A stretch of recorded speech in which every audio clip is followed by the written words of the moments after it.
नमस्कार, मैं Sumant Kashyap astro vastu consultant अपने यूट्यूब चैनल में आपका स्वागत करता हूं।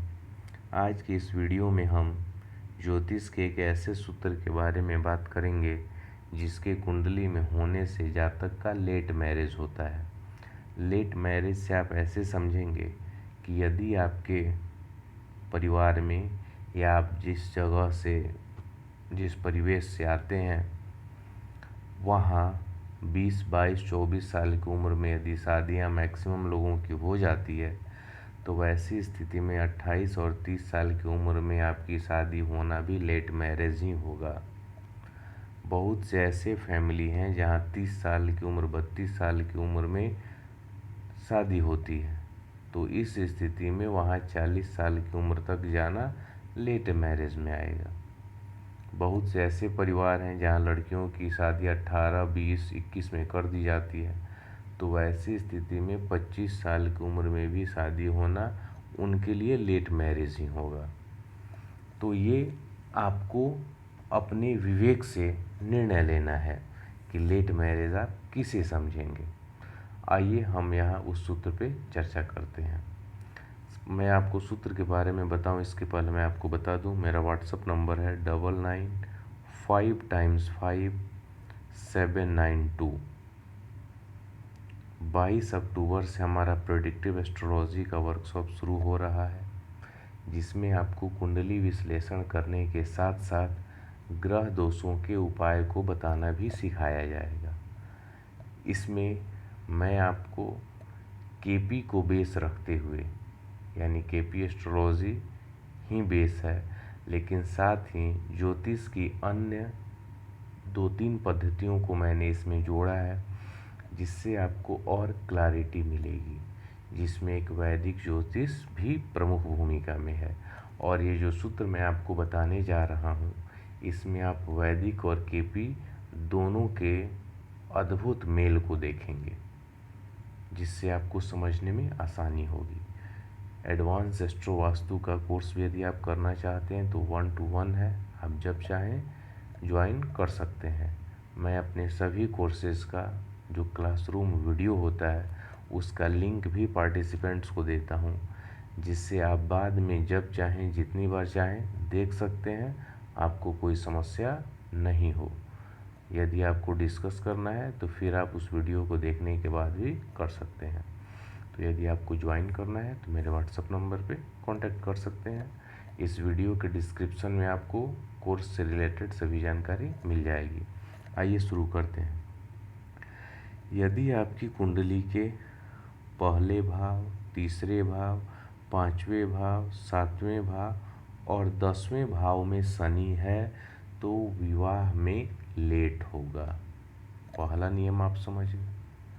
दूसरा नियम, जहाँ चंद्र है, जैसे इस कुंडली में चंद्र यहाँ है, तो यदि शनि यहीं पर होता, यानी चंद्र के साथ ही शनि हो, या चंद्रमा से तीसरे, 5वें, 7वें या 10वें इस घर में शनि बैठा हो, तब भी वैवाहिक जीवन में लेट होता है, यानी विवाह होने में देरी होती है। अभी जैसे चंद्रमा यहाँ है और शनि इससे तीसरे घर में बैठा हुआ, यानी ये कंडीशन फुलफिल हो गया।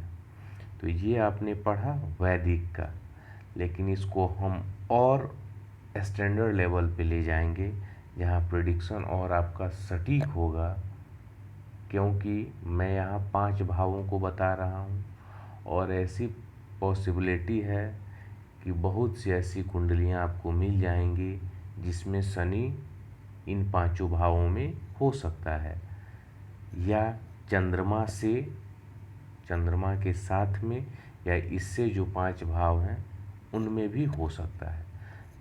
तो ऐसा ज़रूरी नहीं है कि सबकी शादी लेट मैरिज ही हुई होगी। तो दूसरा नियम हम इसमें केपी के साथ कनेक्ट कर देंगे, यानी यदि दोनों रूल अप्लाई हो गया तो फिर निश्चित ही है 99% कि लेट मैरिज होगा। तो केपी को हम कैसे ऐड करेंगे, यहाँ से हम केपी वाले सेक्शन में आ जाएंगे। केपी वाले सेक्शन में आने के बाद हमें यहाँ आना है इस नक्षत्र नाड़ी सेक्शन में, और यहाँ शनि का परिवार है। यदि इस शनि के परिवार में 1, 6 और 10 आपको हो, ये मिले, और साथ ही 2, 7, 11 ये नहीं मिले, तो फिर आप समझ लीजिए 99% कि विवाह में देरी होगी। इस कुंडली की बात करें तो यहाँ आप देखिएगा तो 2, 5, 7, 11 यानी विवाह के लिए जो अच्छे नंबर हैं वे हैं, मौजूद हैं। शनि में विवाह के लिए पॉजिटिव नंबर हैं और नेगेटिव नंबर यानी 1, 6, 10 नहीं है। इस कारण यहाँ आपको लेट मैरिज देखने को नहीं मिलेगा। तो यदि आप वैदिक के साथ साथ केपी इन दोनों का एक साथ जो कनेक्शन है इसे यूज़ करते हैं तो आपका प्रेडिक्टिव स्किल काफ़ी अच्छा हो जाएगा। लेट मैरिज को हम तब ही चेक करते हैं जब कुंडली में विवाह का प्रॉमिस हो। यदि आपको नहीं पता विवाह का प्रॉमिस कैसे देखते हैं तो आप हमारे यूट्यूब चैनल के पुराने वीडियोस को देख सकते हैं।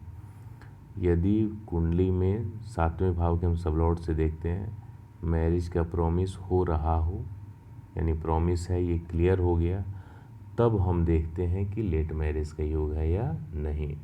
यदि 7वें का सबलॉर्ड ही मना कर दिया कि इनकी शादी का योग नहीं है इनकी कुंडली में, तो फिर इसे देखने की आवश्यकता नहीं है। विवाह में लेट होने के बहुत से नियम होते हैं, जिसमें एक नियम मैंने आज आपको बताया। धीरे धीरे और भी नियम आपको पता चल जाएंगे, मैं वीडियोस में आपको दे दूंगा। बने रहिए, मिलते हैं कुछ और वीडियोस के साथ। यदि आप डिटेल्ड में एस्ट्रोलॉजिकल नॉलेज को जानना चाहते हैं, सीखना चाहते हैं, तो आप ज्वाइन कर सकते हैं, क्योंकि हमारा जो सिलेबस है वो 3 से 4 महीने चलेगा। उसके बाद 4 महीने का प्रैक्टिस सपोर्ट मिलेगा, यानी कुल मिलाकर 8 से 9 महीने आप मेरे कांटेक्ट में रहेंगे।